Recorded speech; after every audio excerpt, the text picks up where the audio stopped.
Political and diplomatic and military influence.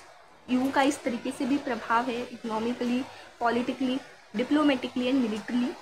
EU is the world second biggest economy. अब पहले तो सिर्फ दो ही इकोनॉमीज थी, एक थी यूएसए, दूसरी यूएसएसआर, बट यूएसएसआर के डिसइंटीग्रेट होने के बाद सेकेंड बिगेस्ट इकोनॉमी जो है, फर्स्ट तो यूएसए ही रही, बट सेकेंड यहाँ पर कौन सी आ जाती है, यूरोपियन यूनियन, जिसकी जीडीपी जो है वो $17 ट्रिलियन थी 2016 के अकॉर्डिंग। अगर 2020 के अकॉर्डिंग देखें तो $14 ट्रिलियन हम इसमें कह सकते हैं। अब ये 14 क्यों हो गया, 17 से कम क्यों हो गया, क्योंकि ब्रिटेन ने 2020 जो उसमें एग्जिट कर दिया गया था, ब्रिटेन ने एग्जिट कर दिया था इसलिए। Next to that of United States of America, its currency euro, euro इसकी करेंसी है, तो इससे थ्रेट हो सकता है किसको, यूएस के डॉलर को। क्यों हो सकता है हम देखते हैं। देखो एक डॉलर में अभी प्रेजेंट की बात करें तो एक डॉलर में 83.48 इंडियन रुपी होता है, ठीक है। और अगर हम बात करें यूरो की, ठीक है, तो 1 यूरो में 89.71 इंडियन रुपी होता है। अब ये जो यूएसए के डॉलर है उससे यूरो की जो करेंसी है उसकी वैल्यू ज़्यादा बनती है ना, तो इसीलिए यूएस डॉलर जो है वो इसके लिए थ्रेट है, यूएस डॉलर के लिए यूरो जो है वो थ्रेट है। Its share of world trade is much larger than of United states. इसका जो व्यापार में जो इसका ट्रेड चलता है, वर्ल्ड ट्रेड चलता है, जो इसका पूरी जो वर्ल्ड है उसमें व्यापार जो इसका चलता है वो यूनाइटेड स्टेट्स से ज़्यादा है। इसमें ट्रेड डिस्प्यूट्स भी होते हैं यूएस के साथ और चाइना के साथ। इसकी जो इकोनॉमिक पावर है, its economic power gives its influence over its closest neighbour as well as in Asia and Africa. तो इसकी जो इकोनॉमिक पावर है वो जो इसके क्लोजेस्ट नेबर्स हैं उन पर प्रभाव डालती है, एशिया और अफ्रीका पर। It also function as an important block in international economic organization. जो इंटरनेशनल इकोनॉमिक ऑर्गेनाइजेशन है उसमें भी इंपॉर्टेंट रोल प्ले करते हैं, जैसे कि वर्ल्ड ट्रेड ऑर्गेनाइजेशन यानी कि WTO। ईयू का पॉलिटिकल और डिप्लोमेटिक प्रभाव भी पड़ता है। दो मेंबर्स जो हैं ईयू के, ब्रिटेन एंड फ्रांस, ब्रिटेन अब नहीं है, पहले ब्रिटेन था, ठीक है, तो यहाँ पर कट भी कर सकते हैं। ब्रिटेन एंड फ्रांस, ये पहले की बात बताई गई ना, पहले का डाटा है, इसलिए ब्रिटेन और फ्रांस ब्रिटेन इसमें इंक्लूड किया गया है। ब्रिटेन एंड फ्रांस जो है उनकी परमानेंट सीट्स है यूएन की सिक्योरिटी काउंसिल पर। ईयू इंक्लूड, इसमें कुछ नॉन परमानेंट मेंबर्स भी हैं यूएनएससी के।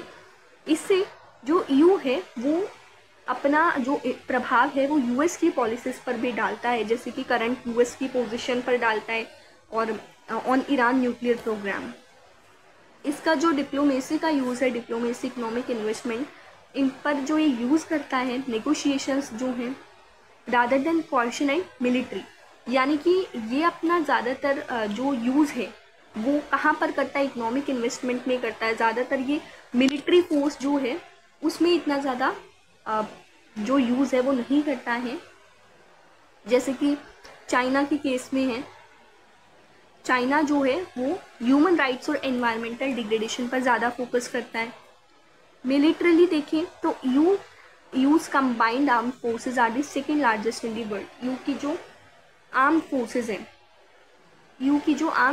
हैं, वो सेकेंड लार्जेस्ट है पूरे वर्ल्ड में। फर्स्ट पर यूएस है, सेकेंड पर कौन आता है यहाँ पर ईयू आता है। इसकी जो टोटल स्पेंडिंग है कि डिफेंस पर कितना खर्चा कर रहा है वो भी यूएस के बाद सेकेंड नंबर पर आती है। और 2 ईयू मेंबर, जो 2 ईयू के मेंबर थे, इसमें से ब्रिटेन तो था, फ्रांस तो अभी भी है, तो यहाँ पर भी न्यूक्लियर आर्सेनल्स है, अप्रॉक्सीमेटली 550 न्यूक्लियर वॉरहेड्स। अब यहाँ पर ये नंबर जो है वो 550 दे रखा है, ये दोनों को मिलाकर बताया गया है, ब्रिटेन एंड फ्रांस को मिलाकर। अगर हम खाली फ्रांस को मिलाए तो कम होगी, ठीक है। It is also the world second most important source of space and communication technology. Space and communication technology में भी सेकेंड नंबर पर आता है। As a supranational organization अगर हम बात करें तो ईयू जो है वो इकोनॉमिक, पॉलिटिकल, सोशल एरियाज हर जगह पर ये अपना इंटरवीन करता है।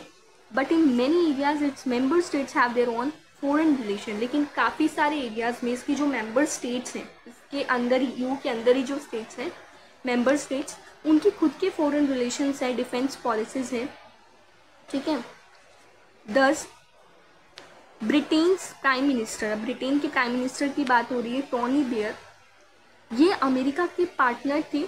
इराक में जब इन्वेजन हुआ था तब ये अमेरिका के पार्टनर थे। अब ये इराक का जो इन्वेजन है वो हेजीमनी वाला जो चैप्टर है उसमें था। And many of use newer members made up the US led coalition of the willing, whereas Germany and France opposed American policies. अब यहाँ पर क्या कहा गया है कि ज़्यादातर जो EU के नए नए मेंबर्स हैं, ठीक है, जो हमने न्यूअर मेंबर्स में देखा था, वो क्या करते हैं, वो US के साथ अपना गठबंधन कॉलिशन जो है से कर लेते हैं, ठीक है। लेकिन जर्मनी और फ्रांस इससे अपोज करते हैं। ये अमेरिका की पॉलिसी ना, तो इससे अपोज करते हैं। There is also deep seated euroscepticism in some parts of Europe.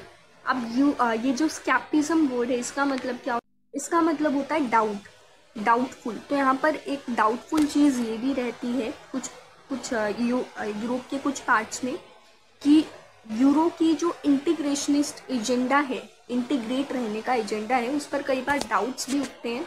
दस फॉर एग्जाम्पल ब्रिटेन के जो फॉर्मर प्राइम मिनिस्टर हैं Margaret Thatcher kept the UK out of the European market. तो इन्होंने क्या किया, इन्होंने यूरोपियन मार्केट से यूके को बाहर कर दिया। Denmark and Sweden have resisted the maastricht treaty and the adoption of euro. अब इसको क्या कहा गया, maastricht ट्रीटी जो है इसकी बात यहाँ पर की गई कि जो डेनमार्क एंड स्वीडन है उन्होंने भी maastricht ट्रीटी जो है उसको रेजिस्ट किया, उसको मना किया और यूरो का अडॉप्शन किया। द कॉमन यूरोपियन करेंसी, जो कि कॉमन यूरोपियन करेंसी है, and this limits the ability of EU to act in matters of foreign relation and defence. तो इससे जो EU है उसकी एबिलिटी को लिमिट किया जाता है फॉरेन रिलेशंस और डिफेंस पर जो बेस्ड है, ठीक है। तो ये हमने पढ़ा EU के बारे में। आई होप आप सबको ये क्लियर हो गया होगा। अब यहाँ पर एक पिक्चर भी दे रखी है। The cartoon appeared in 2003 when the European Union's initiative to draft a common constitution failed. अब यहाँ पर EU जो है, यूरोपियन यूनियन ने सोचा था कि कॉमन कॉन्स्टिट्यूशन बनाएंगे, बट ये फेल हो गया था, ठीक है। तो ऐसा माना गया था कि अगर कॉमन कॉन्स्टिट्यूशन होगा ना, तो यहाँ पर क्या दिखा रखा है, ये लहरें दिखा रखी हैं कि अगर कॉमन कॉन्स्टिट्यूशन होगा तो ये जो EU है वो डूब जाएगा, ठीक है। लेकिन ऐसा नहीं हुआ, इट वॉज प्रूव रॉन्ग। तो ये इमेज इसी को रिप्रेजेंट करती है, ठीक है। यहाँ पर ये फ्लैग दे रखा है ना EU का, तो यही रिप्रेजेंट करता है। नेक्स्ट हमारे पास टॉपिक है association of south east Asian Nations, जिसको हम नेक्स्ट वीडियो में कवर करेंगे। अगर आपको इस वीडियो में कोई भी डाउट है, इस टॉपिक में कोई भी डाउट है, तो आप कमेंट करके पूछ सकते हैं। आपके लिए एक होमवर्क भी है यहाँ पर, आपको बताना है कि प्रेजेंट में ब्रिटेन के प्राइम मिनिस्टर कौन है, ठीक है। ये आपको कमेंट किए बताना है। सो मिलते हैं अपनी नेक्स्ट वीडियो में। Thank you.